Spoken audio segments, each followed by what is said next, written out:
میرے ساتھ یہ کیوں ہوا ہے اللہ تعالیٰ؟ میں لوگوں کے دل نہیں دکھاتی، زکوٰۃ ادا کرتی ہوں، صدقے دیتی ہوں، میں تو چونٹی تک کو نہیں مارتی، پھر بھی میری جاب چلی گئی۔ اتنا بڑا سیٹ بیک، دعا کے لیے ہاتھ اٹھائے لیکن کیا دعا مانگے؟ اب کہاں سے شروع کروں دوبارہ اسکوائر ون سے؟ 5 سال میں نے اس شہر میں اوشن کو سیٹ کیا، اپنی ایک سوشل لائف بنائی اور ایک ہی دن میں سب ملیا میٹ ہو گیا۔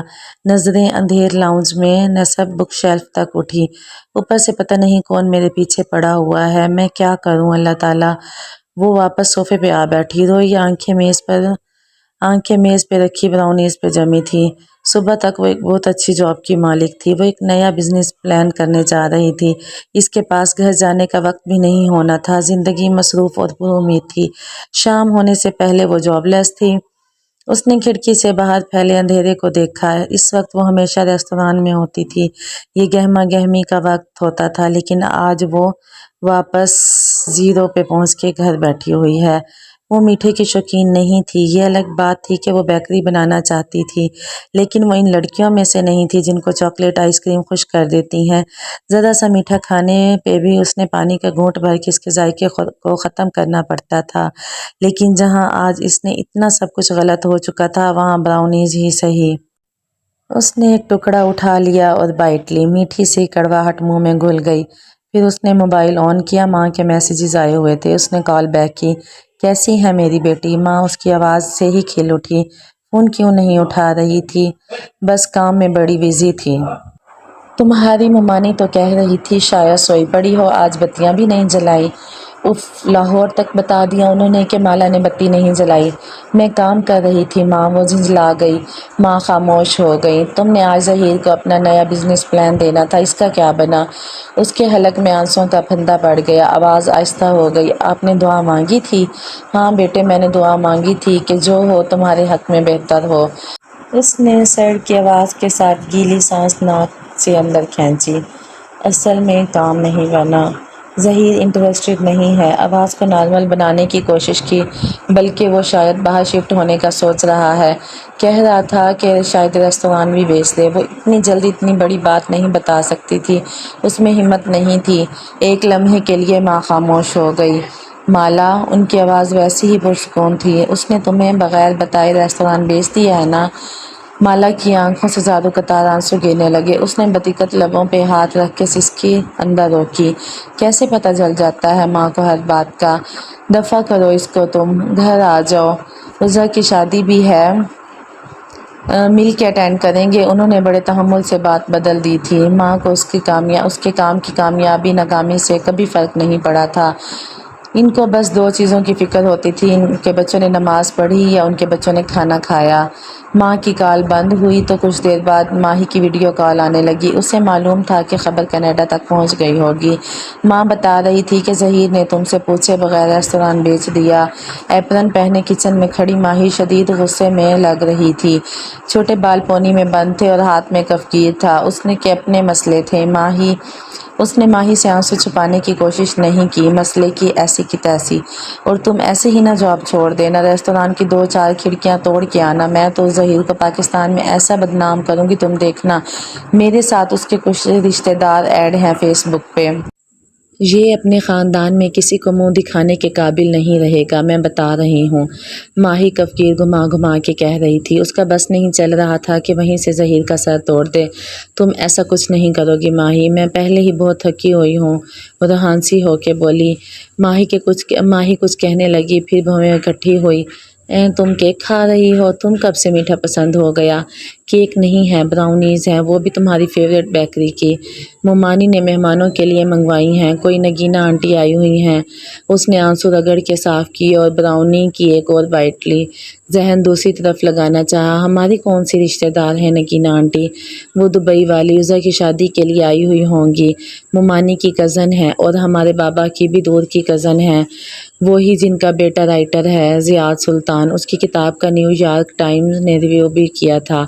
میں اسے انسٹا پہ فالو کرتی ہوں۔ اچھا ہوگا مجھے نہیں یاد، اس کی یادداشت میں کوئی زیاد سلطان نہیں تھا۔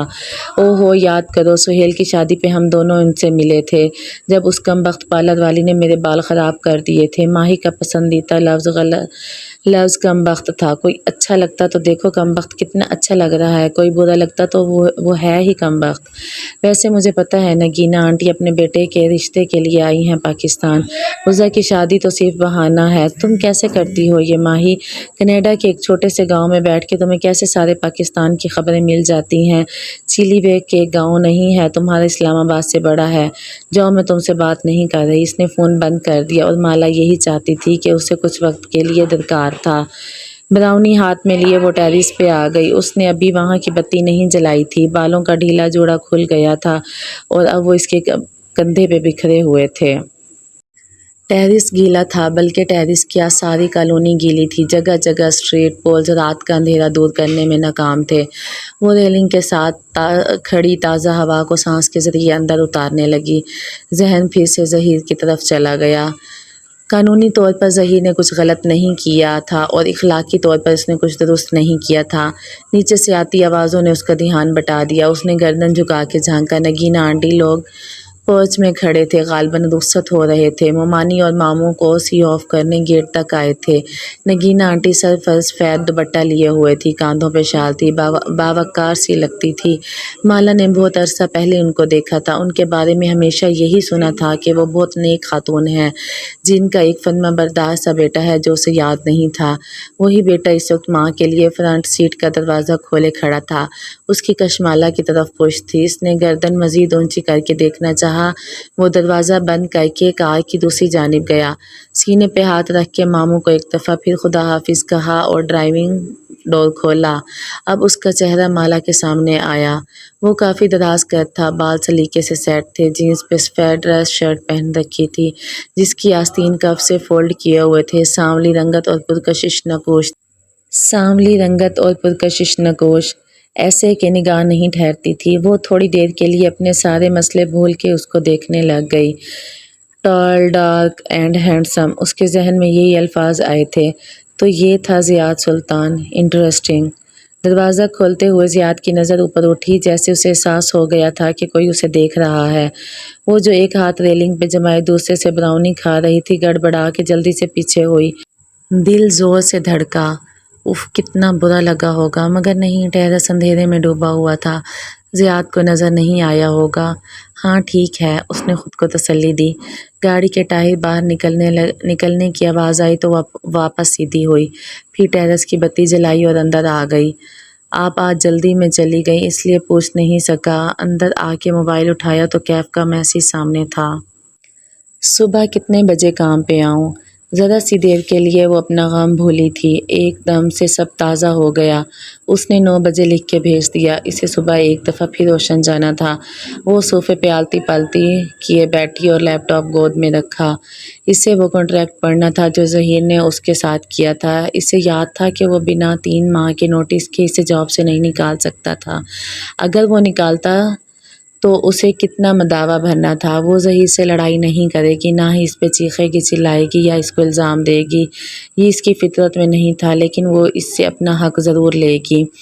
اگلی صبح گزشتہ روز جیسے ہی صبح روشن اور خوبصورت اتری تھی، لیکن کشمالہ مبین کے لیے سارا شہر بے رونق اور اداس ہو گیا تھا۔ وہ کاغذوں کا پلندہ لیے صبح ظہیر کے آفس میں گئی، دروازہ بند کر دیا۔ اسٹاف اور ویٹرس آس پاس ستونوں اور دیواروں کے پیچھے کھڑے ہو کے سننے لگے۔ سارا ماحول سہما ہوا اور اداس تھا۔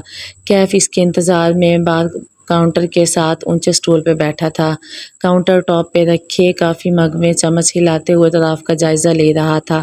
جب سیڑھیوں پہ آہٹ ہوئی، اس نے نظریں اٹھا کے دیکھا، وہ زینے اتر رہی تھی۔ اس نے آج سیاہ لمبی قمیض کے ساتھ سفید دوپٹہ کاندھے پہ ڈالا ہوا تھا، بالوں کا جوڑا بندھا تھا اور ایک لٹ دائیں گال کو چھو رہی تھی۔ آج اس نے ٹاپس نہیں پہنے تھے، پیروں میں سفید ہیلز تھی اور پیشانی پہ ابھی تک بل تھے۔ چہرہ تمتمایا ہوا تھا۔ ہاتھ میں ایک باکس تھا جس میں اس کی چیزیں تھیں۔ سب سے اوپر کیکٹس کا ننھا سا گملہ تھا۔ وہ اٹھ کھڑا ہوا اور اس کے ہاتھ سے باکس لے لیا۔ تھینکس۔ اس نے سرسری نظر کیف پہ ڈالی۔ اس کے نئے جوگز آج بھی اجلے سفید تھے، البتہ حلیہ وہی تھا، بڑی شیو، ماتھے پہ آئی نو عمر لڑکوں جیسا بلدار بال، ٹی شرٹ پہ کالر والی شرٹ جس کے بٹن سامنے سے کھلے تھے، چہرے پہ مسکراہٹ اور ہاتھ کو پیچھے باندھے ہوئے یس باس۔ مجھے مال تک جانا ہے، تم ڈرائیو کرو گے؟ کار ریموٹ اس کی طرف بڑھایا اور خود آگے بڑھ گئی۔ کیف باکس اٹھائے اس سے 2 قدم پیچھے تھا۔ یکدم کشمالہ کو احساس ہوا کہ وہ رک گیا ہے۔ اس نے پلٹ کے دیکھا، وہ ریسٹوران کے ہال کے مرکزی دیوار کے سامنے رکا ہوا تھا، گردن اونچی اٹھائے وہ دیوار کو دیکھ رہا تھا۔ وہ دیوار بذات خود ایک پینٹنگ تھی۔ وہاں ایک منظر بنا تھا، ساحل کی ریت، پیچھے نظر آتا نیلا سمندر جس کی سطح پہ دھوپ چمک رہی تھی، ایک جھولا جو ریت پہ ستونوں سے نصب کیا گیا تھا، جھولے پہ ایک کتاب درمیان سے کھول کے الٹی رکھی تھی۔ منظر اتنا خوبصورتی سے پینٹ کیا گیا تھا کہ حقیقت کا گمان ہوتا تھا۔ دیوار کے آگے فرش پہ اصلی ریت اور سیپیاں بکھری تھیں۔ وہ صرف پینٹنگ نہیں تھی، 3D پینٹنگ تھی۔ کیف کی نظریں دیوار کے نچلے کونے تک گئیں، وہاں مالا کے نام کے دستخط تھے، ساتھ 5 برس قبل کی تاریخ درج تھی۔ اس نے گردن موڑ کے ستائشی نظروں سے مالا کو دیکھا جو اس کی منتظر کھڑی تھی۔ یہ آپ نے پینٹ کیا ہے؟ چلیں، وہ بنا کسی تاثر کے بولی اور دروازے کی طرف اشارہ کیا۔ وہ گہری سانس لے کے اس کے ساتھ ہو لیا۔ آپ الویژن آرٹسٹ بھی ہیں، مجھے اندازہ نہیں تھا، وہ اس کے پیچھے چلتے ہوئے کہہ رہا تھا۔ پرانی بات ہے، وہ جیسے اس کے بات کو اہمیت نہیں دے رہی تھی۔ کیف خاموش ہو گیا۔ راستے میں وہ خاموشی سے کھڑکی سے باہر دیکھتی رہی۔ 1-2 بار نگاہ اٹھا کے کیف کی طرف دیکھا تو احساس ہوا کہ اس نے بیٹھتے ہی بیک ویو مرر کو چھت کی طرف کر دیا تھا تاکہ ڈرائیور اور سواری ایک دوسرے کو نہ دیکھ سکیں۔ صفورہ درست کہہ رہی تھی کہ اس کا کزن ڈیسنٹ ہے، ورنہ ہر ڈرائیور بیک ویو مرر سے گھورتا ضرور ہے۔ سنو، تم ڈرائیورز یونیفارم نہیں پہن سکتے؟ میں ایسے ہی ٹھیک ہوں، وہ موڑ کاٹتے ہوئے بولا۔ اس کے انداز میں ایک عجیب بے نیازی تھی جو کبھی کبھی کشمالہ کو کھلتی تھی، لیکن خیر۔ وہ باہر بھاگتی ٹریفک کو دیکھنے لگی، دھوپ کے باعث سبز آنکھوں کی پتلیاں سکوڑ رکھی تھی۔ باس، اب آپ کیا کریں گی؟ اپنی جاب آورز کے لیے پوچھ رہا ہوں۔ کل ہمیں لاہور جانا ہے 1 ہفتے کے لیے، واپس آ کے اس بارے میں بات کریں گے۔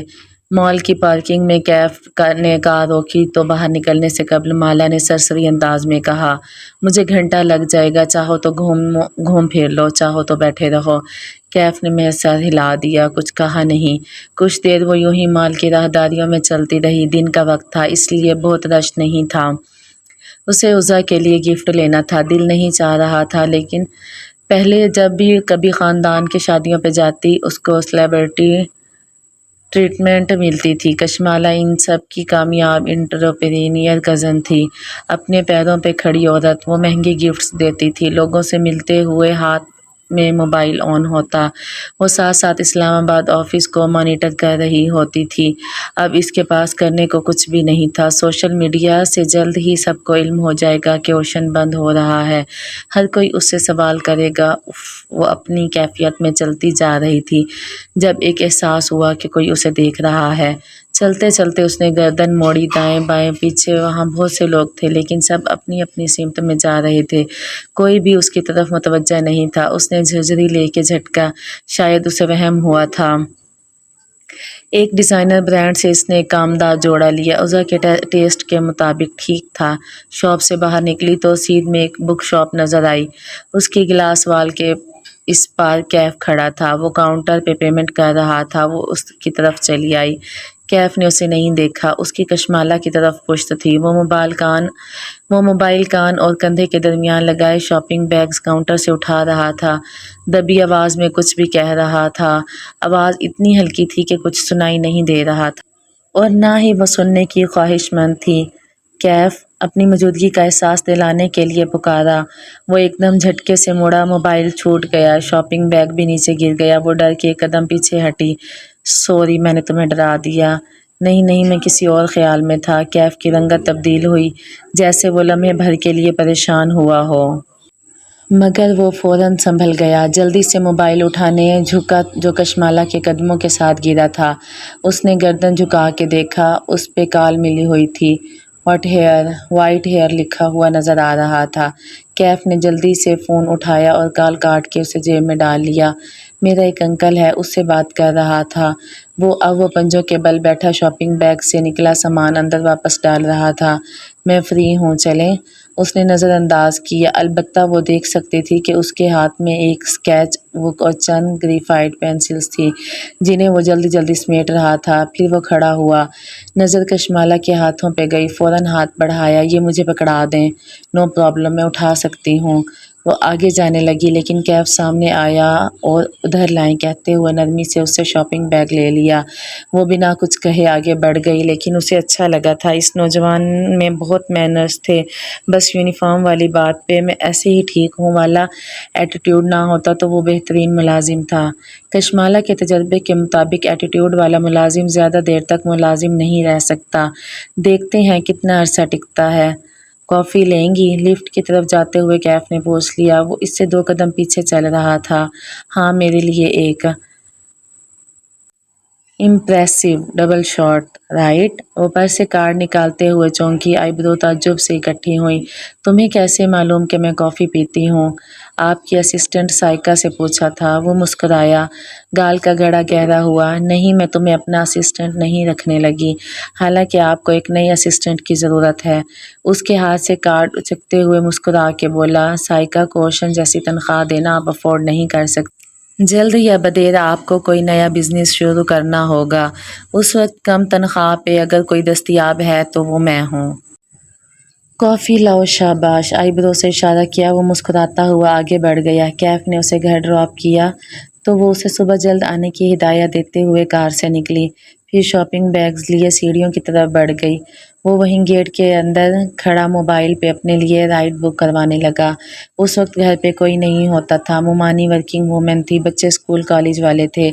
وہ بیگز لیے سیڑھیاں چڑھنے لگی، اوپر ٹیرس تک آئی تو رک گئی، بیگز وہیں فرش پر رکھ دیے۔ گردن موڑ کے پیچھے دیکھا تو وہ موبائل کان سے لگا ادھر ادھر ٹہل رہا تھا۔ اسی پل چہرہ اٹھا کے اوپر دیکھا، کشمالہ کے چہرے کی پریشانی بھانپ کے وہ الرٹ سا ہوا، موبائل نیچے کیا اور سوالیہ انداز میں آئیبرو اٹھائے۔ ادھر آؤ، اس نے 2 انگلیوں سے اوپر آنے کا اشارہ کیا۔ وہ تیزی سے اندر آیا، سیڑھیاں 2 کر کے پھلانگی، انداز جو کرنا تھا۔ ٹیرس کے دہانے پہ وہ آ کے وہ رک گیا، نظریں فرش سے ہوتی ہوئی داخلی دروازے تک اٹھتی گئیں۔ تم نے پوچھا تھا نا میرے پیچھے گارڈ جاب کیوں چھوڑ جاتے ہیں، یہ ہے اس کی وجہ۔ کشمالہ نے فرش کی طرف اشارہ کیا۔ سیڑھیوں کے اختتام پہ خون پڑا تھا، بہت سا خون، جیسے کسی نے پیالہ بھر کے انڈیل دیا ہو۔ خون کے چھینٹے دیوار پہ آئے ہوئے تھے اور وہ ابھی تک گیلا تھا۔ کیا یہ پہلے بھی کبھی ہوا ہے؟ وہ احتیاط سے پیر بچاتے ہوئے اوپر آیا، پھر ایک جگہ اکٹھے ہوئے گیلے خون کے ساتھ پنجوں کے بل بیٹھا، گردن جھکا کے غور سے اسے دیکھا۔ ایک گارڈ نے اسی وجہ سے جاب چھوڑی تھی اور دوسرے نے اس لیے کہ کسی نے پتھر مار کے میری کار کا شیشہ توڑ دیا تھا، اور تیسرا؟ وہ گردن جھکا کے خون کا معائنہ کر رہا تھا۔ اس کو میں نے خود نکالا تھا، اسموکنگ کرتا تھا۔ اس نے بے چینی سے خون آلود فرش کو دیکھا، عجیب وحشت ہو رہی تھی سب دیکھ کے۔ پھر اس نے دیکھا پنجوں کے بل زمین پہ بیٹھا کیف خون کی طرف انگلی بڑھا رہا ہے۔ ہاتھ مت لگاؤ، اسے پتہ نہیں کس کا خون ہے۔ کیف نے آنکھیں اٹھا کے اسے دیکھا، بولا کچھ نہیں۔ وہ واپس سر جھکایا، انگلیاں خون میں ڈبوئیں، پھر سرخ پوروں کو چہرے کے قریب لا کے سونگھا۔ اس کے بعد اسے انگوٹھے اور انگلیوں کے درمیان مسلا، جیسے کپڑا مسل کے چیک کرتے ہیں۔ یہ خالص خون نہیں ہے، اسے پتلا کیا گیا ہے۔ وہ چونک گئی۔ پتلا کیوں؟ تاکہ یہ جلدی خشک نہ ہو اور آپ کے پیروں کے ساتھ لگ جائے۔ اصل خون جلد گاڑھا ہو کے جم جاتا ہے۔ کشمالہ نے سر جھکا کے اپنی سفید ہیلز دیکھی، وہ صاف تھی۔ کیف اب کھڑے ہوتے ہوئے ٹشو سے ہاتھ صاف کر رہا تھا۔ کوئی آپ کو ڈرانے کی کوشش کر رہا ہے۔ اس نے تھک کے گہری سانس لی۔ اگر تم جاب چھوڑنا چاہتے ہو تو ابھی سے بتا دو، مجھے کل لاہور جانا ہے، میں ڈرائیور کا بندوبست رکھوں۔ میں کیوں جاب چھوڑوں گا؟ ٹشو سے انگلیاں رگڑتے ہوئے وہ حیرت سے بولا، اس حرکت سے ڈر کے۔ لوگ خون دیکھ کے ڈر جاتے ہیں، میں ایسے انسان سے کیوں ڈروں گا جو بزدلوں کی طرح چھپ کے کسی عورت کے گھر میں خون پھینکتا ہے۔ وہ اس کے سامنے آ کھڑا ہوا۔ مروڑا ہوا خون آلو ٹشو اس کے ہاتھ میں تھا۔ میں نے آپ سے وعدہ کیا ہے آپ کی حفاظت کا، آج میں آپ سے ایک اور وعدہ کرتا ہوں، میں اس شخص کو ڈھونڈ کے آپ کے پاس ضرور لاؤں گا۔ وہ سنجیدگی سے کہہ رہا تھا، کچھ تھا اس کے انداز میں یقین دلانے والا، بے خوف کر دینے والا۔ اس کے تنے اعصاب ڈھیلے پڑنے لگے۔ اس نے ممنونیت سے کیف کو دیکھا، بولی کچھ نہیں۔ وہ اب سوچتی نظروں سے اطراف میں دیکھ رہا تھا، کوئی سی سی ٹی وی نہیں ہے؟ بتایا نا، یہ لوگ لگوانے نہیں دیتے۔ گھر کے باہر لگا ہوا ہے ایک سی سی ٹی وی، اس میں کبھی کوئی نظر نہیں آیا۔ چوکیدار بھی موجود ہے، وہ کسی کو یوں داخل نہیں ہونے دیتا۔ ضروری نہیں ہے کہ کوئی باہر سے آیا ہو۔ وہ ٹیرس کی ریلنگ کے ساتھ چلتے ہوئے نیچے دیکھ رہا تھا۔ گھر کے کسی ملازم کو پیسے دے کر یہ کام بھی کروایا جا سکتا ہے۔ ناممکن۔ ماموں کے ملازم بہت پرانے ہیں، ہم سب ہر موقع پہ ان کی مدد کرتے ہیں، وہ ایسے کیوں کریں گے بھلا؟ آپ ان کو پیسے سے خوش رکھتی ہیں، وہی پیسہ کوئی زیادہ دے تو وہ اس کا کام کر دیں گے۔ پیسہ ہر وقت ہر ایک کی ضرورت ہوتا ہے باس، آپ اس سے کبھی کسی کو خرید سکتے ہیں۔ وہ منڈیر سے جھک کر کچھ دیکھ رہا تھا۔ تمہیں بھی؟ کیف ٹھٹک کے رکا، پھر آہستہ سے اس کی طرف پلٹا۔ وہ سینے پہ بازو لپیٹے سنجیدگی سے اسے دیکھ رہی تھی۔ وہ ہوتا ہے نا موویز میں، باڈی گارڈ کو سب سے پہلے خریدا جاتا ہے۔ اگر میرا اسٹاکر فرش پہ گرے خون کی طرف اشارہ کیا تمہیں خریدنا چاہے تو کیا کرو گے؟ لمحے بھر کو ٹیرس پہ سناٹا چھا گیا۔ آپ کسی سے پوچھیں تو وہ بک سکتا ہے تو وہ کہے گا نہیں، میں بھی یہی کہوں گا۔ وقت کے ساتھ آپ کو خود اندازہ ہو جائے گا۔ وہ ہلکا سا مسکرا دی۔ میں مذاق کر رہی تھی، تم جاؤ، تمہاری رائڈ آ گئی ہے۔ نیچے اوبر بائک پہنچ چکا تھا۔ کیف نے بائیکر کو اشارہ کیا، پھر واپس اس کی طرف پلٹا۔ آپ پریشان تو نہیں ہیں یعنی اس خون سے؟ نہیں، اس نے نفی میں سر ہلا کے کندھے اچکائے۔ اب مجھے عادت ہو گئی ہے، اور تم نے کہا نا وہ مجھے مارنا نہیں چاہتا، لیکن جب وہ چلا گیا تو مالا کو احساس ہوا کہ خون دیکھ کے ایک دفعہ پھر سے وحشت شروع ہو گئی تھی۔ وہ جوتے بدل کے آئی اور فرش صاف کرنے میں جت گئی۔ پہلے خون صاف کیا، پھر پائپ لگا کے فرش دھو دیا۔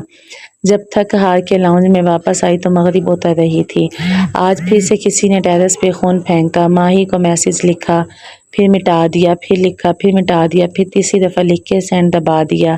کینیڈا کے شہر چیلیویک میں ماں بینا اور آباد کا گھر کا واحد بیڈ روم خاموشی میں ڈوبا تھا۔ ماہی کروٹ کے بل سو رہی تھی جب میسج ٹون سے اس کی آنکھ کھلی۔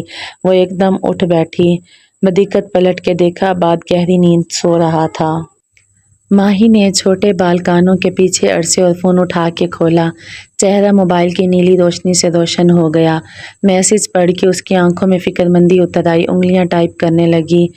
اٹس ہم لکھ کے بھیج دیا۔ پھر دبے قدموں وہ لحاف تلے سے نکلی۔ اس نے آدھی آستین کا گاؤن پہن رکھا تھا، بال کھلے تھے۔ وہ ننگے پیر لکڑی کے فرش پہ چلتی دروازے تک آئی۔ ذرا سا چلنے پہ آہٹ سنائی دیتی تھی۔ لیونگ روم میں ٹی وی کنسول کے نیچے بنے کیبنٹ کو وہ چند لمحے تکتی رہی، کھولے یا نہ کھولے۔ پھر اس نے کونی والی کیبنٹ کھولی، جھک کے اندر سے ایک اسکیچ بک نکالی اور سیدھی ہوئی۔ اسکیچ بک کے درمیان میں کہیں گریفائٹ پینسل رکھی تھی۔ ماہی نے پینسل والے صفحے کو کھولا، وہاں ایک تصویر بنی ہوئی تھی۔ وہ چند لمحے اس تصویر کو دیکھتی رہی۔ مالا کے ساتھ جو کچھ ہو رہا تھا اس کا ذمہ دار یہ چہرہ تھا، اس کی آنکھیں، اس کی فاتحانہ مسکراہٹ۔ وہ اس چہرے کو بنا پلک جھپکے دیکھ رہی تھی۔ عجیب بے بسی اور نفرت کا احساس ہو رہا تھا۔ اس نے اسکیچ بک واپس رکھ دی، پھر دیوار پر نصب گھڑی کی طرف دیکھا۔ فجر کا وقت ہونے کو تھا۔ وہ مالا کے لیے کچھ نہیں کر سکتی تھی، کیونکہ مالا اس کی نہیں سنتی تھی، کوئی ماہی کی نہیں سنتا تھا۔ وہ صرف دعا کر سکتی تھی۔ وہ دعا کرے گی، سب ٹھیک ہو جائے گا۔ ماہی کی دعائیں عموماً قبول ہو جاتی تھیں۔ یہ بھی ہوگی۔ وہ خود کو تسلی دیتی ہوئی وضو کرنے چل دی۔ کیف اگلی صبح فجر ہوتے ہی اسے لینے آ گیا تھا۔ پہلے اس نے مالا سے دوبارہ اس کا ٹیرس دیکھنے کی اجازت مانگی۔ چوکیدار اس نوجوان کو اوپر جاتے دیکھ کے گھورتا رہا، لیکن اس نے پرواہ نہیں کی۔ ہر طرف سے ٹیرس کا جائزہ لیا، پھر گھر کے لاکس چیک کیے، کھڑکیوں کا جائزہ لیا۔ جب مطمئن ہوا تو نیچے آیا اور ان کا سفر شروع ہوا۔ وہ لانگ روڈ پہ ڈرائیو نہیں کرتی تھی کیونکہ کر نہیں سکتی تھی، اسے متلی ہوتی تھی، اس لیے وہ پچھلی سیٹ پہ کھڑکی سے سر ٹکا کے سونے کی کوشش کرنے لگی۔ چلنے سے قبل اس نے ماں کو میسج کر دیا تھا، اب ہر گھنٹے بعد ماں کا میسج آتا تھا، کہاں پہنچی ہو، خیریت سے سفر گزر رہا ہے؟ وہ مسکرا کے جواب دیتی تو اور فون رکھ کے آنکھیں موند لیتی۔ وہ بھی خاموشی سے ڈرائیو کر رہا تھا۔ کچھ لیں گی آپ؟ قیام الطعام اسٹیشن پہ کار اندر لے جاتے ہوئے کیف نے پوچھا۔ جواب نہیں آیا تو اس نے گردن موڑ کے دیکھا۔ وہ سر سیٹ کی پشت سے ٹکائے آنکھیں موندے ہوئی تھی، سر قدرے ترچھا پڑا ہوا تھا، ایک طرف سے کیچر سے نکلتے بالوں نے آدھے چہرے کو ڈھانپ رکھا تھا، ساتھ سیٹ پہ نوکری میں ننھے ننھے پودے رکھے تھے۔ وہ واپس سیدھا ہو گیا، چہرے پہ اضطراب پھیلا، کرب سے آنکھیں بند کر لی۔ اب بھی وقت تھا، وہ اس کو سب کچھ بتا سکتا تھا، وہ یہاں کیوں ہے، وہ اس کو کیسے دھوکہ دے رہا ہے۔ وہ یہ ڈیزرو نہیں کرتی تھی کہ وہ اسے دھوکہ دے۔ اس میں اور ظہیر میں فرق ہونا چاہیے تھا۔ کیف نے آنکھیں کھولی، ونڈو اسکرین کے پار دیکھا۔ دنیا ویسی ہی تھی جیسی اس کی آنکھیں بند کرنے سے پہلے تھی۔ آنکھیں بند کر لینے سے حقیقت نہیں بدل سکتی تھی، اسے خاموشی سے صرف اپنا کردار ادا کرنا تھا۔ اسے اس لڑکی سے ہمدردی کرنے کی ضرورت نہیں تھی، اسے اپنے مسئلے حل کرنے تھے۔ وہ اس کو دھوکہ ضرور دے رہا تھا لیکن ساتھ ہی وہ اس کی حفاظت بھی کرے گا، یوں حساب برابر ہو جائے گا۔ بس 2 ماہ وہ اس کی نوکری کرے گا اور پھر کہیں غائب ہو جائے گا، وہ اسے بھول جائے گی اور معاملہ دفن ہو جائے گا۔ بس 2 ماہ اور۔ کشمالہ کھڑکی کے شیشے پہ دستک ہوئی تو اس نے چونک کے آنکھیں کھولی، پھر شیشہ نیچے کیا۔ کیف باہر کھڑا کافی کا کپ اس کی طرف بڑھائے ہوئے تھا۔ ریسٹ ایریا آ گیا، وہ خود سے بولی اور کپ تھام لیا۔ آنکھوں میں ابھی تک کچی نیند تھی۔ وہ گھوم کے واپس ڈرائیونگ سیٹ تک آیا، اپنی کافی اس نے کپ ہولڈر میں رکھی اور سیٹ بیلٹ پہننے لگا۔ ایک بات پوچھوں آپ سے؟ کار سٹارٹ کرتے ہوئے بولا۔ وہ کافی کے گھونٹ بھرتے ہوئے اسے سنے گئی۔ آپ کے پاس کوئی فیوچر پلان تو ہوگا، دوبارہ سے اپنا کام سیٹ کرنے کا پلان؟ تمہارا مطلب ہے کامیابی کا نیا پلان؟ وہ باہر دیکھتے ہوئے تلخی سے مسکرایا۔ اسکول سے یونیورسٹی تک، کتابوں سے انٹرنیٹ تک، سب یہی سکھاتے آئے ہیں کہ کامیاب کیسے ہونا ہے، کوئی یہ کیوں نہیں سکھاتا کہ ناکام کیسے ہونا ہے؟ جاب چلی جائے گی تو کیا کرو گے؟ کام میں نقصان ہوگا تو کیا کرو گے؟ صفر سے دوبارہ کیسے شروع کرو گے؟ سب ہمیں کامیابی کے لیے تیار کرتے ہیں، کوئی ہمیں ناکام ہونے کے لیے تیار کیوں نہیں کرتا؟ میرے خیال میں انسان کا ایکسیڈنٹ ایک دم سے نہیں ہوتا، پہلے نیئر مس ہوتے ہیں تاکہ ہم سنبھل جائیں، ریڈ فیلنگز نظر آتے ہیں۔ ظہیر کے بارے میں بھی آپ کو نظر آئے ہوں گے، وہ ڈرائیو کرتے ہوئے سنجیدگی سے کہہ رہا تھا۔ کشمالہ نے سوچتی نظروں سے اس کے کندھے کی پشت کو دیکھا۔ کیا تمہیں قرضوں میں گرنے سے پہلے ریڈ فیلنگز نہیں نظر آئے تھے؟ طنز نہیں کر رہی، اس لیے پوچھ رہی ہوں کہ کیونکہ تم بہت سمارٹ لگتے ہو، پھر اتنا نقصان کیسے کر لیا اپنا؟ کیف نے گہری سانس لی۔ ایک اچھا بزنس مین بننے کے لیے سمارٹ ہونا کافی نہیں ہوتا، پھر کیا چاہیے ہوتا ہے؟ ایک آئیڈیا، ایک یونیک آئیڈیا، اس آئیڈیا سے محبت کرنے والا، پھر اس کے گرد بہت محنت سے اپنے کام کو تعمیر کرنا۔ اس کی آواز میں جوش سا بھر گیا تھا۔ پھر اس آئیڈیا کو کامیاب کرنے کے لیے ایک اچھی ٹیم بنانا اور بیچنے سے پہلے اپنی ٹارگیٹ آڈینس کا علم ہونا، اپنے کام کی کوالٹی اور ویلیوز پہ کبھی سمجھوتا نہ کرنا۔ وہ اسٹیئرنگ وہیل پہ ہاتھ جمائے بولے جا رہا تھا اور وہ انگلیوں پہ گن رہی تھی۔ مگر یہ سب کافی نہیں ہوتا باس، بزنس میں ترقی یہاں سے آتی ہے۔ ایک ہاتھ اسٹیئرنگ سے ہٹا کے اپنی پیشانی پہ دستک دی۔ آپ کی پیشانی سے کے بخت سے؟ کشمالہ نے تعجب سے آئی برو اٹھائی۔ یعنی قسمت، اس نے تائید میں سر ہلایا۔ تم کہہ رہے ہو کہ انسان کی قسمت اس کی محنت سے زیادہ ضروری ہے؟ محنت اور بزنس کی سمجھ بوجھ یہ لازم ہے، لیکن اس کے باوجود بھی ہم فیل ہو جاتے ہیں کیونکہ اس چیز میں ہمارا بخت نہیں ہوتا، لیکن وہ کسی دوسری چیز میں ضروری ہوتا ہے۔ آپ اگر بخت ریسٹوران میں نہیں ہے تو شاید وہ کسی اور کام میں ہو۔ اب بتائیں، کیا میں اسسٹنٹ پوزیشن کے لیے ہائر کر لیا گیا ہوں؟ جانتے ہو تم میں اور میرے پرانے ڈرائیور میں کیا فرق ہے؟ وہ میری طرح اسٹریٹ اور سمارٹ نہیں تھے۔ وہ اتنا بولتے نہیں تھے اور چہرہ موڑ کے باہر دیکھنے لگی۔ اس سے بہتر اسسٹنٹ کشمالہ کو نہیں ملنے والا تھا، لیکن ابھی وہ اس بات کا اعتراف کرنا نہیں چاہتی تھی۔ کشمالہ، معید، مابینہ اور حورجہاں کا گھر مبین منزل کہلاتا تھا۔ شہر کے ایک پوش علاقے میں بنا ایک کنال کا وہ 2 منزلہ گھر، جس کے لان میں بوگن ویلیا کے درخت ہر دیوار کے ساتھ اگے تھے۔ گھر کا کوئی کونا گملوں اور بیلوں سے خالی نہ تھا۔ وہ کار سے باہر نکلی اور آنکھیں بند کر کے اپنے گھر کی فضا میں گہرا سانس لیا۔ کہتے ہیں انسان محبت اور سکون کی تلاش میں ساری دنیا کا سفر کرتا ہے، مگر وہ اس کے گھر پہ اس کا منتظر ہوتا ہے۔ سلیم گیٹ بند کر کے آیا تو اس نے کیف کی طرف اشارہ کیا، جو کار ٹرنک سے اس کا سامان نکال رہا تھا۔ یہ میرا ڈرائیور ہے کیف، اس کو اس کا کمرہ دکھا دو اور کھانا کھلا دو۔ پھر وہ آگے آئی، داخلی دروازہ کھولا۔ سامنے راہداری تھی جو لاؤنج میں کھلتی تھی۔ برسوں پرانی عادت تھی، اسے معلوم تھا جب وہ راہداری کا کونا مڑے گی تو ایک تخت نظر آئے گا، اس تخت پہ ماں بیٹھی ہوگی۔ کشمالہ کے قدم آگے بڑھے، راہداری کا کونا عبور کیا، سامنے وہی پرانا منظر نظر آیا۔ لاؤنج میں صوفے بھی تھے، لیکن حور جہاں بیگم تخت پہ بیٹھی تھی، ایک ٹانگ سیدھی لمبی کیے، دوسری اندر کی طرف موڑے، گھٹنے کے ساتھ سبزی کے تھال رکھے تھے۔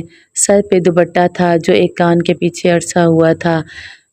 وہ چہرہ جھکائے آلوؤں کے قطلے کاٹی جا رہی تھی، بھرے بھرے سفید بازو آستینوں سے جھلک رہے تھے۔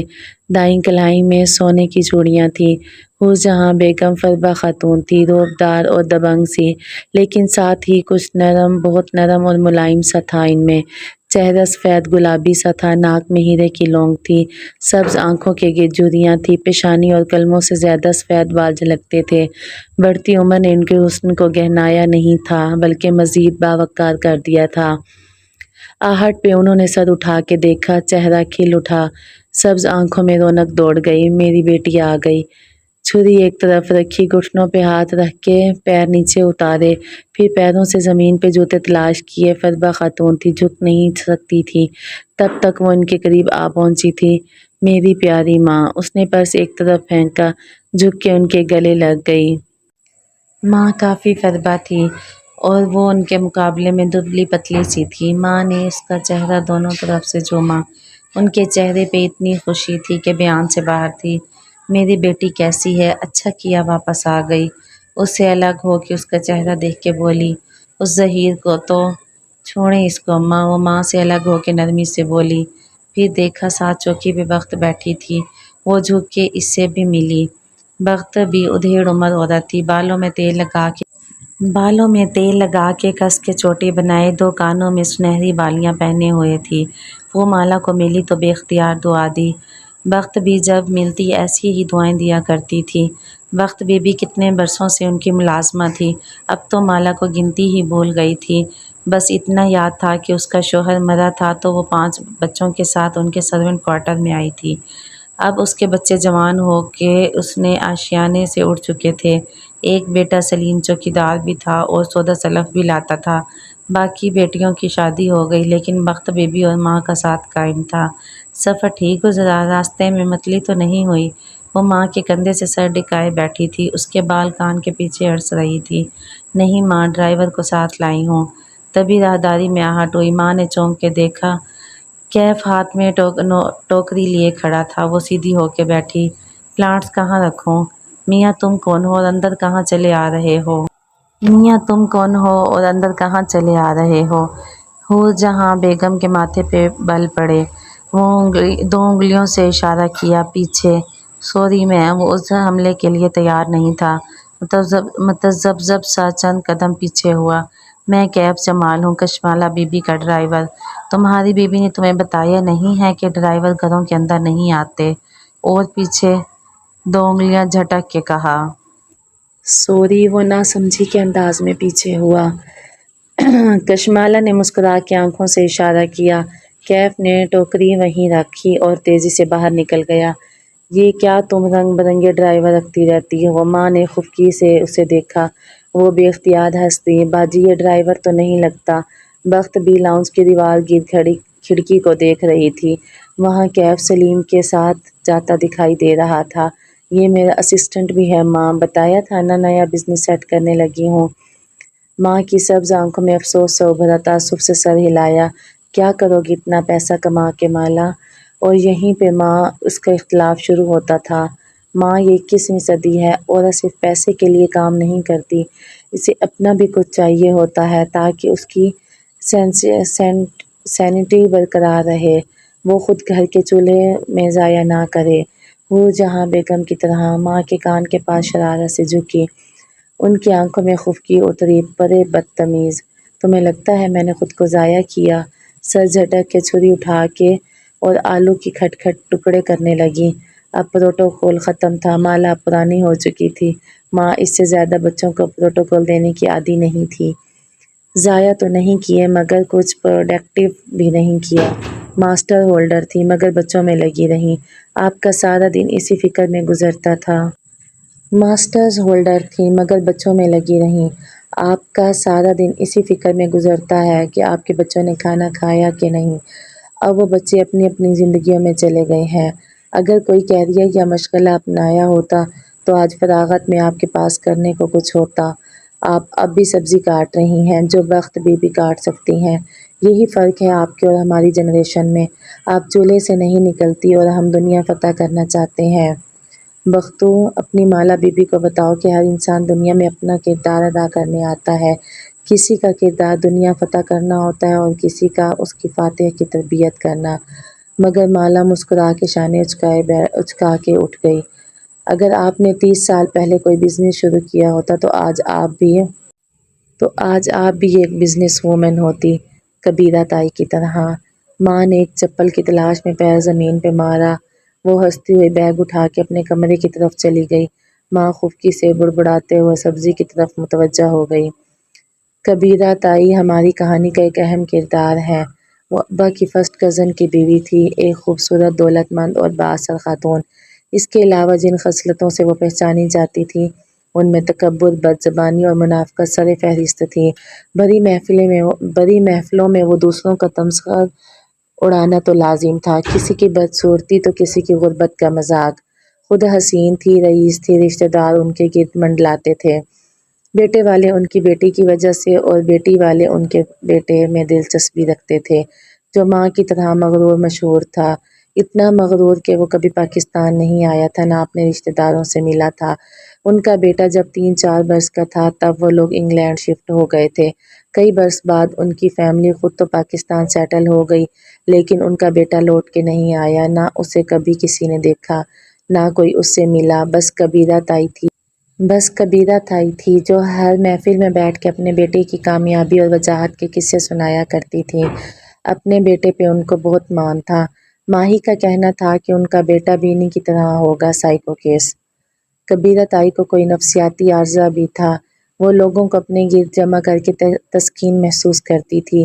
کسی بھی رشتہ دار کے گھر خوشی غمی ہوتی تو فوراً پہنچ جاتی، مہنگے گفٹس، بھاری سلامیاں، پھر اسی رشتہ دار کے گھر بیٹھ کے باقی خاندان کا مذاق اڑاتی۔ سارے خاندان میں اگر کبیرہ کی کسی سے نہیں بنتی تھی تو وہ ہور جہاں بیگم تھی۔ ماں جب بھی آ کے اس خاندان میں آئی تو کبیرہ نے ان کو اپنی دولت سے دبانے کی کوشش کی، لیکن ہور جہاں ان عورتوں میں سے نہیں تھی جن کی اپنی کوئی آواز نہیں ہوتی، یا وہ کسی کی دولت سے متاثر ہو کے اپنی آواز کھو دیتی ہیں۔ ہور جہاں اپنے آپ میں آپ کافی تھی، حسین بھی تھی اور پڑھی لکھی بھی، ان کو کسی قسم کا احساس کمتری نہ تھا۔ پہلی دفعہ جب بھری محفل میں انہوں نے کبیرہ کو کسی کا تمسخر اڑاتے اور خاندان والوں کو مسکرا کے سنتے دیکھا تو ٹوک دیا۔ دیکھو کبیرہ، سب کی صورتیں شکلیں اللہ نے بنائی ہیں۔ جو خوبصورت ہیں ان کی خوبصورتی ہی ان کا امتحان ہوتا ہے۔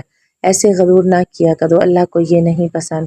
ایسا کئی موقعوں پر ہوا، یہاں تک کہ ایک محفل میں جب کبیرہ اپنی نند کا ذکر کرتے ہوئے کچھ کہنے لگی تو ہور جہاں یہ کہتے ہوئے اٹھ گئیں کہ میں ایسی محفل میں نہیں بیٹھوں گی جہاں کسی کا مذاق اڑایا جائے، میں نے اللہ کو جواب دینا ہے۔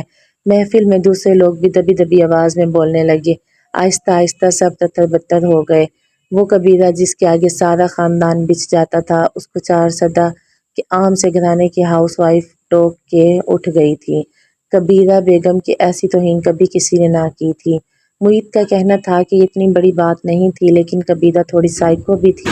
ایسے لوگوں کو ہمیشہ ایک ویلن کی تلاش ہوتی ہے جس کو وہ اپنی بے سکونی کے لیے الزام دے سکیں۔ اس لیے اس دن سے کبیرہ نے حور جہاں کے ساتھ بیر باندھ لیا۔ ایسے چند واقعات اور بھی ہوئے۔ تب کبیرہ انگلینڈ میں رہتی تھی، وہاں بیٹھ کے سارے پاکستان کی خبر رکھتی، سال میں 3-4 چکر بھی لگا لیتی۔ انہوں نے خاندان میں مشہور کر دیا کہ حور جہاں اس سے جلتی ہے۔ 1-2 الزام اور بھی لگائے ماں پر۔ کوئی 9-10 سال پرانی بات ہوگی جب کبیرہ اور ماں کا اسی طرح ایک محفل میں پھر سے ٹاکرا ہوا۔ کبیرہ نے کسی کی بے عزتی کی اور ماں نے سب کے سامنے اس غریب رشتہ دار کی سائیڈ لی۔ اس دن کے بعد کبیرہ اور ماں کی بول چال ختم ہو گئی۔ دوبارہ محفلوں میں ایک دوسرے کو جب بھی دیکھا ماں پھر بھی سلام کہہ دیتی، لیکن کبیرہ گھمنڈ اور نفرت سے سر موڑ کے گزر جاتی جیسے سنا ہی نہیں۔ ماہی ماں کو منع کرتی تھی، وہ جواب نہیں دیتی تو آپ کیوں سلام کرتی ہیں؟ لیکن ماں بڑے ہی سکون سے کہتی کہ دیکھو اللہ نے ہم پہ سلام فرض کیا ہے، بیٹھ کے گپے مارنا فرض نہیں ہے، میں بس اتنا کر رہی ہوں جتنا میرے اوپر فرض ہے۔ اب اتنے برس ہو گئے تھے، کبیرہ پاکستان واپس آ گئی، لیکن دونوں کے تعلقات بحال نہیں ہوئے تھے۔ کبیرہ کا نام اب ان کے لیے ایک مذاق تھا۔ مالا ماں کو تنگ کرنے کے لیے اس کا نام لیتی۔ ماہی کو جب کسی انسان کو شدید برا کہنا ہوتا تو اس کو کبیرہ سے ملا دیتی۔ اور رہا معید، تو جب اس کی ماہی سے لڑائی ہوتی تو وہ کہتا پہلے زمانے میں میل ہوتی تھی، اب یہ ای میل ہوتی ہے۔ ایسے ہی پہلے زمانے میں کبیرہ تھی اور اب ای کبیرہ ہوتی ہے۔ اور وہ تم ہو ماہی۔ وہ فریش ہو کے کمرے سے نکلی تو معید کچن کے دروازے پہ کھڑا تھا، ہاتھ میں سیب پکڑے رکھا تھا۔ اسے دیکھ کے ہنس دیا۔ پھر کیسا مذاق کیا ظہیر نے آپ کے ساتھ؟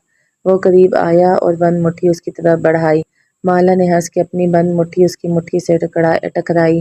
بدتمیز۔ وہ پھر سر سے پیر تک معید کو دیکھا۔ اپنی سناؤ، ماں کو ٹائم دیتے ہو یا فون پہ اپنی دوسری ماؤں کے ساتھ لگے رہتے ہو؟ وہ جھینک گیا۔ میری ماں اس وقت صرف جنرل سرجری ہے، اوکے؟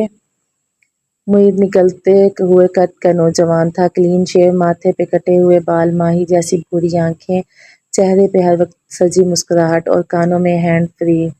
وہ جنرل سرجری میں ٹریننگ کر رہا تھا، مگر گھر اس کے لیے ہوٹل کی طرح تھا جہاں وہ صرف سونے آتا تھا۔ یہ باہر تمہارا ڈرائیور ہے؟ معید نے سیب کی بائٹ لیتے ہوئے سرسری سا پوچھا۔ اف، یہ سوال کیا تھا؟ اگر کیف جمال یونیفارم پہن لیتا یا اتنا خوش شکل نہ ہوتا۔ ایک تو سب کو میرے ڈرائیور سے کیا مسئلہ ہے؟ وہ چڑی نہیں تھی، نہ اسے غصہ آیا، بس اس تکرار سے تھک گئی تھی۔ مسئلہ تو نہیں ہے بابا، میں تو کہتا ہوں مجھے بھی اپنا ڈرائیور رکھ لو، بڑا اسکوپ ہے اس کام میں۔ وہ سیب کھاتے ہوئے آگے بڑھ گیا۔ اس کے پاس گھر والوں کے لیے بس اتنا وقت ہوتا تھا۔ وہ واپس کمرے میں آ گئی کیونکہ لاؤنج میں بیٹھی ماں اور بخت بی کی سرگوشیاں صاف سنائی دے رہی تھی۔ باجی، مالا بی بی کی شادی کر دیں، پہلے تو ان کے سر پہ ریستوران سوار تھا، شکر ہے وہ قصہ ختم ہوا۔ اسے ہنسی آ گئی۔ بخت بی کو اس ٹریجڈی میں بھی امید کی کرن نظر آئی تھی۔ تمہاری مالا بی بی ہی نہیں مانتی، ورنہ خاندان میں کس کا رشتہ نہیں مانگا؟ حسن بھی آزمائش ہے بخت بی بی۔ مالا مسکراتے ہوئے کمرے میں آ گئی۔ اسے اس ذکر کی اتنی عادت تھی کہ فرق نہیں پڑتا تھا۔ یہ نہیں تھا کہ اسے کسی حسین ترین مرد سے شادی کرنی تھی، نہیں، بس وہ ذہین ہو، اس کے کام کو سپورٹ کرے، کم از کم ویسا ہو جیسی وہ خود ہے۔ اور یہ ساری خوبیاں اس کے رشتہ داروں کے بیٹوں میں ایک ساتھ نہیں تھی۔ کھڑکی کے پردے ہٹائے تو لان نظر آیا۔ کیف گیٹ کے ساتھ بنے گارڈ روم کے باہر کرسی ڈالے گود میں لیپ ٹاپ رکھے ٹائپ کر رہا تھا۔ اس نے مالا سے کہہ رکھا تھا کہ وہ اپنے بزنس پلان پہ کام کر رہا ہے، اس لیے جب فارغ ہوگا اپنا کام کرتا رہے گا۔ مالا کو ظاہر اعتراض نہیں تھا، البتہ اس نے نوٹ کیا کہ سلیم کے ساتھ والی کرسی پہ بیٹھا دلچسپی سے کیف کو دیکھ رہا تھا۔ وہ دونوں بات بھی کر رہے تھے۔ خیر اسے کیا، وہ وہاں سے ہٹ گئی۔ یہ کمپیوٹر آپ کا اپنا ہے؟ نیا لگتا ہے۔ سلیم نے متاثر ہو کے انگلی لیپ ٹاپ کے کنارے پہ پھیری۔ کیف نے ایک نظر اسے دیکھا۔ تمہیں اگر کوئی فلم وغیرہ دیکھنی ہو تو میرے کمپیوٹر پہ دیکھ لینا، فراخ دلی سے آفر کی۔ سلیم کا چہرہ کھل اٹھا۔ شکریہ کیف بھائی۔ ذرا دیر کو خاموشی کا وقفہ آیا۔ گھر میں کون کون ہوتا ہے؟ ٹائپ کرتے ہوئے سرسری سا سوال کیا۔ معید بھائی اور بڑی باجی، سلیم جوش سے بتانے لگا۔ پہلے بڑی باجی کو چھوٹی بہن بھی یہاں رہتی تھی، مالا بی بی کی خالہ، وہ بیمار تھی، محتاج تھی، بڑی باجی نے ان کی بڑی خدمت کی، میری امی کے ہاتھوں میں ہی وہ فوت ہوئی۔ بڑی باجی کے سارے بچوں کی شادی ہو گئی ہے، نئی سی ماہی باجی کی ہوئی ہے، وہ کینیڈا ہوتی ہیں۔ سلیم کینیڈا کو کینیڈا کہتا تھا۔ اچھا، مالا بی بی کی منگنی بھی نہیں ہوئی؟ اسے تعجب ہوا۔ وہ سب سے بڑی ہے نا، ان کو شادی کا شوق نہیں ہے جی، وہ بس اپنا کام کرتی رہتی ہیں۔ سلیم کو اس کے علاوہ کوئی وجہ سمجھ میں نہیں آئی۔ کیف کی ٹائپ کرتی انگلیاں رک گئی، وہ سوچتی نظروں سے اسکرین کو دیکھنے لگ گیا۔ یہ ممکن نہیں تھا۔ اس کا خیال تھا کہ اس کی کوئی منگنی وغیرہ تو ہو چکی ہوگی، شاید ہو کے ختم ہو گئی ہو، لیکن ایسا نہیں تھا، یہ شاید کچھ اور تھا جو اسے چبھ رہا تھا۔ چند دن پہلے تک کشمالہ مبین اس کا ایک ٹارگٹ تھی جس کے پاس اسے نوکری کرنی تھی۔ وہ اکیلی تھی، کام، ریسٹوران، گھر، لیکن آج اس نے کچھ اور دیکھا تھا۔ وہ اب صرف ایک ٹارگٹ نہیں تھی، ایک فیملی، اس کی ایک فیملی، وہ اکیلی نہیں تھی۔ اس کا لاہور آنا پلان کا حصہ نہیں تھا، شاید یہ نہیں ہونا چاہیے تھا۔ رات تک وہ گھر سے نہیں نکلی، بس کمرے میں پڑی سوتی رہی۔ کیف سے اس کی ملاقات بھی نہیں ہوئی، وہ اسے گویا یہاں لا کے بھول ہی گئی تھی۔ ڈرائیورز گھر کے اندر نہیں آیا کرتے، ان کا داخلہ صرف ڈرٹی کچن تک محدود تھا۔ ان کے لاؤنج سے ملکہ بڑا سا کچن کلین کچن کہلاتا تھا۔ کلین کچن سے ایک دروازہ چھوٹے سے ڈرٹی کچن میں کھلتا تھا اور ڈرٹی کچن سے ایک دروازہ باہر کی طرف، تاکہ ملازم یعنی سلیم یا باہر سے ڈرٹی کچن میں آئے اور اپنا ناشتہ وغیرہ، چائے وغیرہ بنا کے وہیں سے رخصت ہو جائے۔ ماں کو مرد ملازموں کا گھر کے اندر آنا پسند نہیں تھا۔ کھانا البتہ سب کا ماں خود بناتی تھی، وہ کسی اور کے ہاتھ کا کھانا نہیں کھا سکتی تھی، بلکہ اکثر اپنے ملازموں کی فرمائش پہ کھانے اور میٹھے بنایا کرتی تھی۔ ماں کہتی تھی کہ ماں نے ان کو ملازم نہیں رکھا، انہوں نے ماں کو مالک رکھا ہوا ہے۔ بخت بی اور سلیم کا کمرہ بیسمنٹ تھا۔ بیسمنٹ کی سیڑھیاں گھر کے باہر سے تھیں تاکہ ملازموں سے پرائیویسی رہے۔ انہوں نے کیف کو بھی بیسمنٹ میں کمرہ دے دیا تھا، جسے اس نے چپ چاپ قبول کر لیا۔ صبح فجر پہ اس کی آنکھ لاؤنج میں ہوتی کھٹ پٹ پہ کھلی۔ اسے معلوم تھا یہ ماں ہوں گی۔ ماں فجر خوب شور کے پڑھا کرتی تھی تاکہ ان کے بچوں کی نیند ایسے خراب ہو کہ وہ دوبارہ سو نہ سکیں۔ اسلام آباد میں نمازیں اوپر ہو جایا کرتی تھی، لیکن لاہور میں مجال ہے کہ ایسا ہو؟ وہ نماز پڑھ کے جائے نماز پہ بیٹھی اور سوچا کہ کیا دعا مانگے۔ اسے اس وقت سب سے زیادہ کیا چاہیے تھا؟ نیا بزنس، وہ دوبارہ سے برسر روزگار ہو جائے، اپنے پیروں پہ کھڑی ہو جائے اور اب سے کوئی مرد اسے زحیر کی طرح دھوکہ نہ دے۔ دعا مانگ کے وہ اٹھی اور جمائی لیتے ہوئے کھڑکی کے سامنے آئی تو رک گئی۔ اندھیر لان میں گارڈ روم کے سامنے وہ گھاس پہ جائے نماز ڈالے دو زانوں بیٹھا تھا۔ وہ شاید نماز پڑھ چکا تھا۔ اب بس یوں ہی سر جھکائے بیٹھا تسبیح کے دانے گرا رہا تھا۔ اسے بہت عجیب لگا، مانا کہ بہت سے لڑکے لاپرواہ اور مغربی حلیے کے باوجود نمازیں پڑھتے ہیں، لیکن تسبیح اسے نہیں یاد کہ اس نے کبھی کسی نوجوان کو ہاتھ میں تسبیح پکڑے دیکھا ہو۔ وہ خود بھی تسبیحوں کی عادی نہیں تھی، وقت ہی نہیں ملتا تھا۔ کیف جمال تسبیح پڑھتا تھا، عجیب بات تھی۔ صبح وقت بھی جب اس کے کمرے میں کافی لائیں تو اسے حیرت ہوئی، آپ کو کب سے کافی بنانی آ گئی؟ اس موئے ڈرائیور نے بنائی ہے۔ میں نے اسے چائے کی چیزیں پکڑائیں تو بابو آگے سے بولا، میں چائے نہیں پیتا، مجھے کافی میکر دو۔ اس نے نقل کر کے بولی، پھر خود ہی کچن سے معید بھائی کا پرانا کافی میکر ڈھونڈ لایا اور سیٹ کر دیا۔ بازار سے موٹے بیجوں والے ڈبے بھی یہ لے آیا اور ساتھ مجھے یہ پکڑا دی کہ میری بیوی یہی پیتی ہے ہوں۔ وہ ہنس دی۔ مبین منزل کو پہلی دفعہ ایسا رنگ برنگا ملازم تھا، بخت بھی سے ہضم نہیں ہو رہا تھا۔ چھوٹی باجی ذرا اس لڑکے کو فاصلے پہ رکھیو، مجھے یہ وارداتیہ لگتا ہے۔ اچھا بخت بھی، اب جائیں اور کیف سے کہیں تیار رہے، اس نے مجھے سیلون لے کے جانا ہے۔ شام میں عزا کے نکاح کا فنکشن تھا اور سر شکر کہ اس کے چہرے پہ ایک بھی پمپل نہیں تھا، ورنہ عموماً کسی فنکشن سے پہلے ہی یہ پمپل حاضری دیا کرتے تھے۔ اس نے گھڑی دیکھی، ابھی فیشل کروا لے تو شام تک اس کا اثر آنے لگے گا۔ وہ باہر آئی تو کیف گارڈز روم کے باہر کرسی پہ بیٹھا تھا، ہاتھ میں اسکیچ بک تھی اور وہ پینسل سے اس پہ کچھ کر رہا تھا۔ اسے دیکھ کے کھڑا ہو گیا، اسکیچ بک پیچھے کر لی۔ آج جینس پہ سفید ٹی شرٹ پہن رکھی تھی، پیروں میں جوگرز تھے اور چہرے پہ ہلکی بڑھی ہوئی شیو ویسی ہی تھی کیا کر رہے ہو؟ وہ اس کی اسکیچ بک کو دیکھتے ہوئے قریب چلی آئی۔ پرس کوہنی پہ ٹانگے، بال کیچر میں باندھے، وہ آنکھوں پہ سیاہ چشمہ لگائے ہوئے تھی۔ کیف کے چہرے پہ جھم جانے کا تاثر ابھرا، رخسار ہلکے سے گلابی ہوئے، یا شاید دھوپ کے باعث اسے ایسا لگا تھا۔